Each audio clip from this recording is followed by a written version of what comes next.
Salam baik buat sahabat channel cerita lucu. Semoga menghibur. Yuk kita mulai ceritanya. Suatu hari di sebuah pesantren di Kediri, hidup penuh dengan kekonyolan yang siap menggelitik perut siapapun yang berada di sana. Pesantren yang bernama Al-Karomah ini memang terkenal dengan suasananya yang selalu riuh dan penuh kejenakaan, meskipun tetap menjaga kehikmatan dalam beribadah. Ditambah lagi, ada satu hal yang tidak boleh dilewatkan oleh para santri, buka bersama. Buka bersama. Acara yang paling dinanti, bukan hanya karena bisa makan enak, tapi karena di sanalah segala kebodohan dan kelucuan mulai terjadi. Pada bulan Ramadan yang penuh berkah ini, kegiatan buka bersama memang menjadi acara tahunan yang selalu ditunggu-tunggu. Bahkan, sang Kiai Slamet, yang dikenal sangat karismatik dan dihormati, ikut bergabung untuk merayakan kebersamaan dengan para santri. Siapa sangka, di balik kedamaian pesantren yang tenang itu, sebuah drama konyol akan segera dimulai. Pagi itu, para santri sudah sibuk di dapur. Seperti biasa, mereka dibagi menjadi beberapa kelompok untuk menyiapkan hidangan berbuka. Ada yang bertugas membuat kolak pisang, ada yang menyiapkan sambal goreng tempe, bahkan ada yang tidak tahu mengapa malah sibuk menggoreng pisang goreng meskipun sudah ada yang menyiapkan kolak. Pokoknya, semua sibuk dengan cara mereka sendiri. Suasana di dapur itu seperti pasar malam, penuh dengan teriakan, tawa, dan sesekali ada suara panci yang terbalik. Jangan salah goreng pisangnya, nanti bisa gosong. Kiai nggak suka yang gosong, loh, teriak Hasan, salah satu santri yang dipercaya mengawasi tim goreng-menggoreng. Tenang aja, Mas. Udah pengalaman? Jawab Joko, santri lain yang dengan percaya diri menggoreng pisang meskipun wajahnya tampak seperti sedang berusaha keras menahan lapar. Dapur pesantren Al-Karomah memang seperti itu, campuran antara semangat untuk menyiapkan makanan dan ketidaktahuan akan hal-hal kecil yang penting.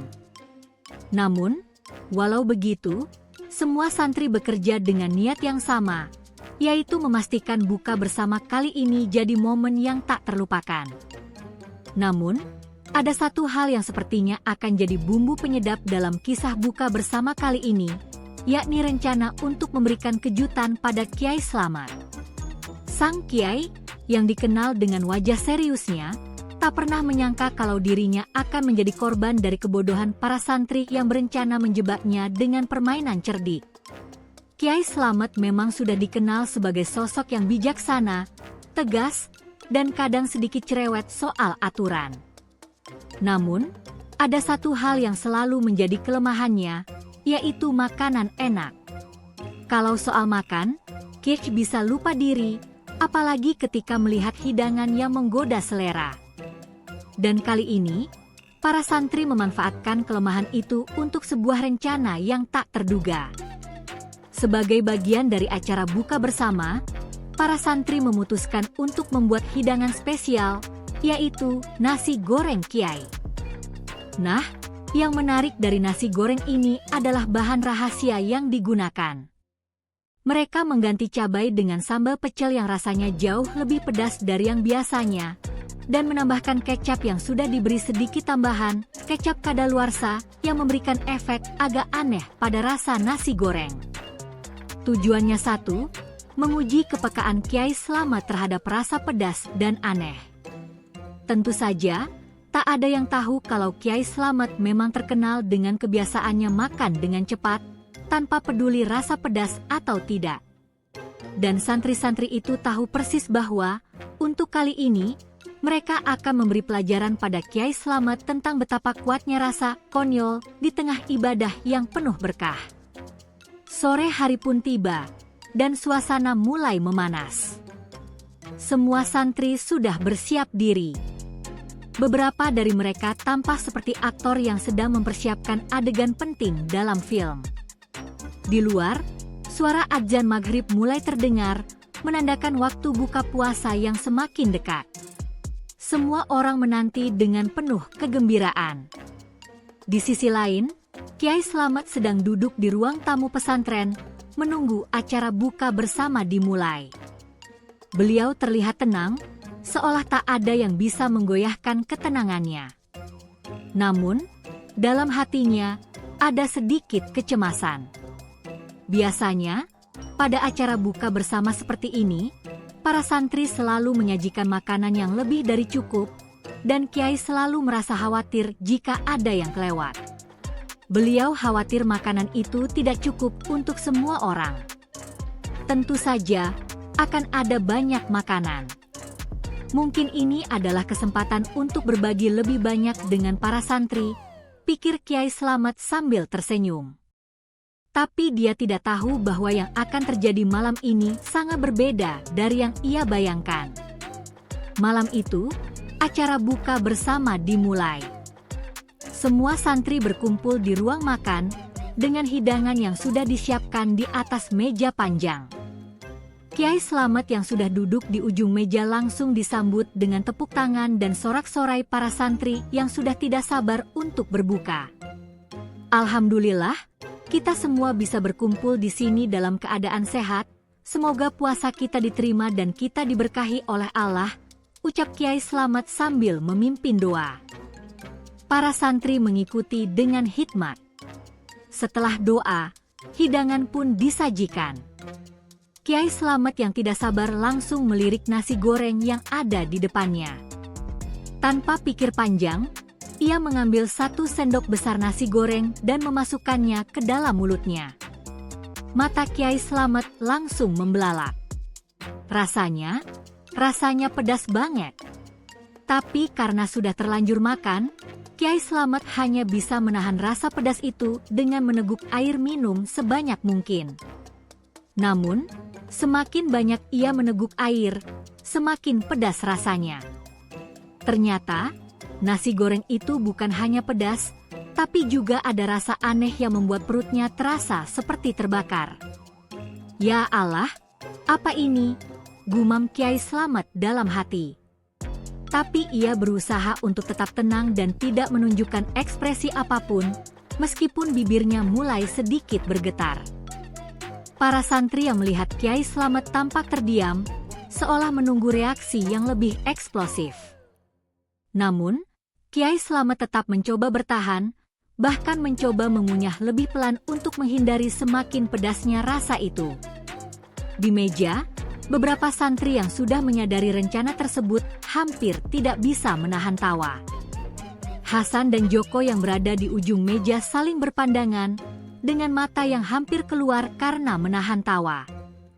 Mereka berdua sudah tahu bahwa kejutan mereka kali ini sudah mulai berhasil. Apa Kiai Slamet tidak merasakannya? Bisik Joko pelan. Dia pasti tahu, tapi dia nggak mau kelihatan malu, jawab Hasan sambil menahan tawa. Namun, saat Kiai Slamet melihat mereka berdua saling tersenyum, ia mulai merasa ada yang aneh. Apakah ini ada hubungannya dengan mereka berdua? Pikirnya. Kiai Slamet akhirnya memutuskan untuk berpura-pura santai. Tentu, nasi goreng ini memang punya rasa yang unik, kata Kiai Slamet dengan tersenyum, meskipun mulutnya terasa seperti terbakar. Namun, di dalam hati Kiai Slamet, ada satu pikiran yang terus berputar. Aku harus melawan ini. Saat Kiai Slamet mencoba tetap tenang dan menikmati nasi goreng yang ternyata penuh jebakan, santri-santri lainnya tidak bisa lagi menahan diri. Beberapa dari mereka sudah mulai tertawa, meskipun dengan cara yang sangat terkontrol. Hasan yang duduk dekat dengan Kiai Slamet mencoba menjaga ekspresi wajahnya tetap serius, tapi matanya sudah berair menahan tawa. Joko yang duduk di sebelahnya bahkan hampir menjatuhkan sendoknya karena terlalu keras menahan tawa. Kiai, nasi gorengnya enak sekali ya? Hasan bertanya dengan suara bergetar, berusaha menyembunyikan gelak tawa yang sudah tak terbendung. Kiai Slamet yang mendengar pertanyaan itu hanya tersenyum, meskipun bibirnya mulai mengeluarkan keringat dingin. Enak sekali, Hasan, rasanya sangat unik, jawab Kiai Slamet dengan hati-hati, berusaha menghindari kesan bahwa dia sedang kepanasan. Para santri yang lain di meja makan saling berpandangan, beberapa di antaranya sudah tidak bisa lagi menahan tawa. Mereka tahu bahwa rencana mereka semakin berhasil.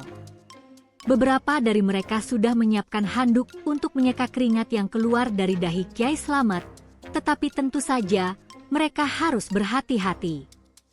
Mereka tidak ingin Kyai curiga terlalu cepat. Sementara itu, Kyai Slamet mulai merasa ada yang aneh.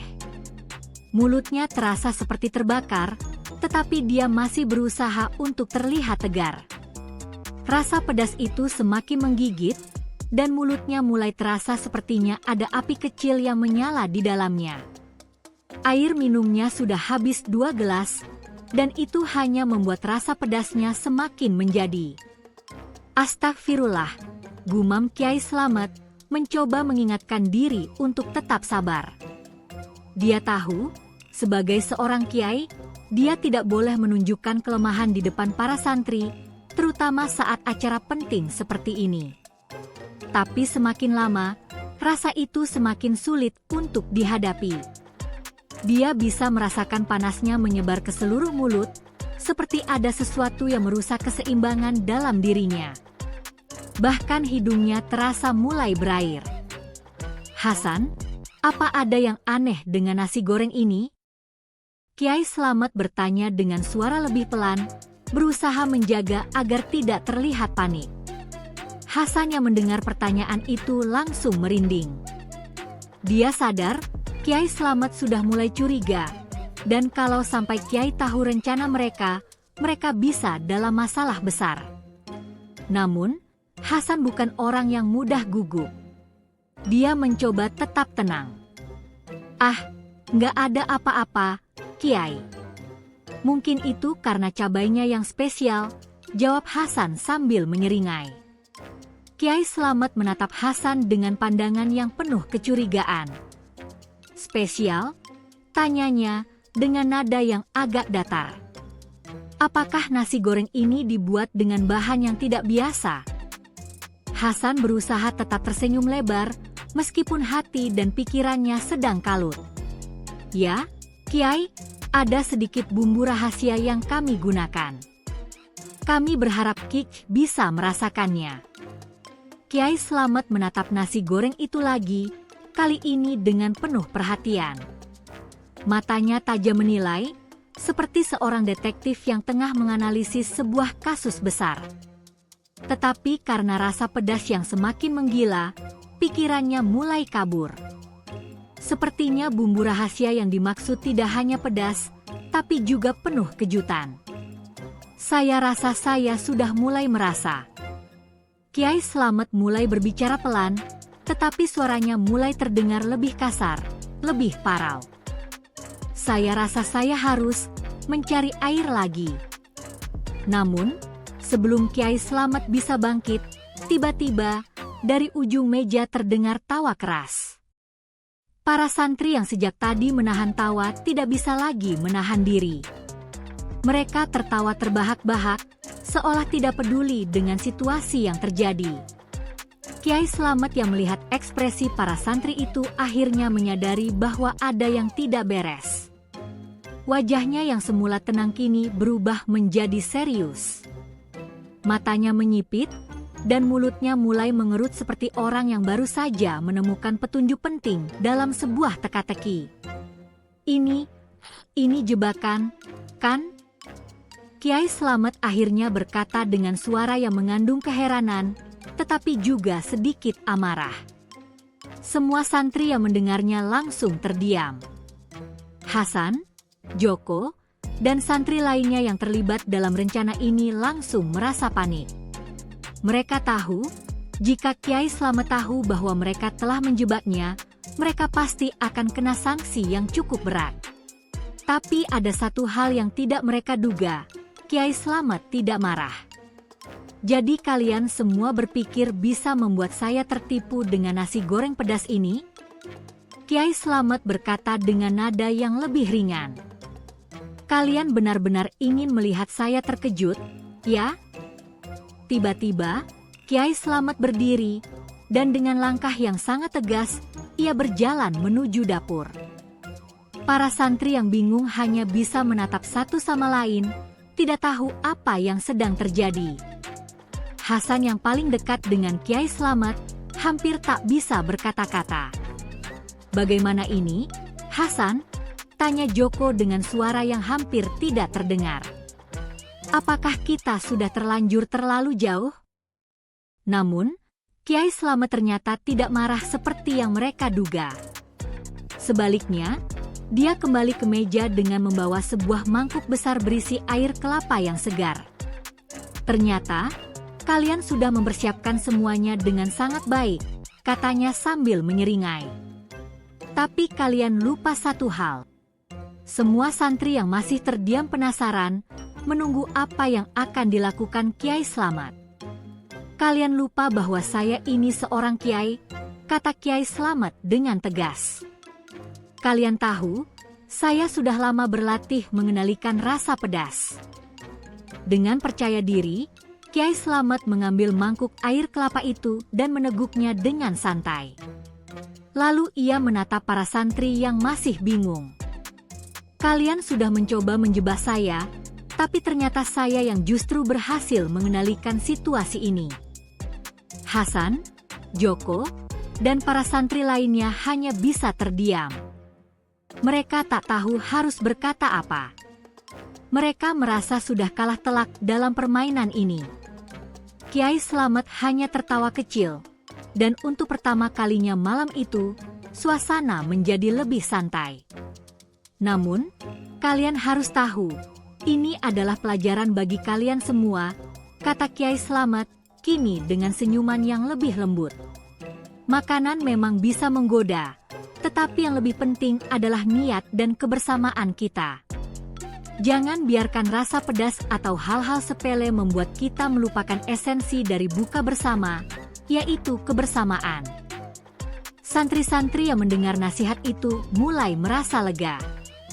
Mereka merasa sudah cukup menerima pelajaran besar. Meskipun rencana mereka gagal, mereka tetap merasa bangga karena dapat belajar banyak dari Kiai Slamet yang bijaksana. Jadi, mari kita lanjutkan buka puasa kita, tanpa harus saling menjebak. Lanjut Kiai Slamet, mari kita nikmati makanan yang ada, karena ini adalah momen yang sangat berharga. Dengan itu, semua santri pun melanjutkan makan mereka dengan senyuman, meskipun ada rasa malu yang masih menggelayuti mereka. Mereka tak bisa melupakan kejadian lucu ini, yang akan menjadi cerita yang dikenang sepanjang tahun. Dan begitu, acara buka bersama kali itu berakhir dengan penuh tawa, kebersamaan, dan tentunya, pelajaran yang tak terlupakan.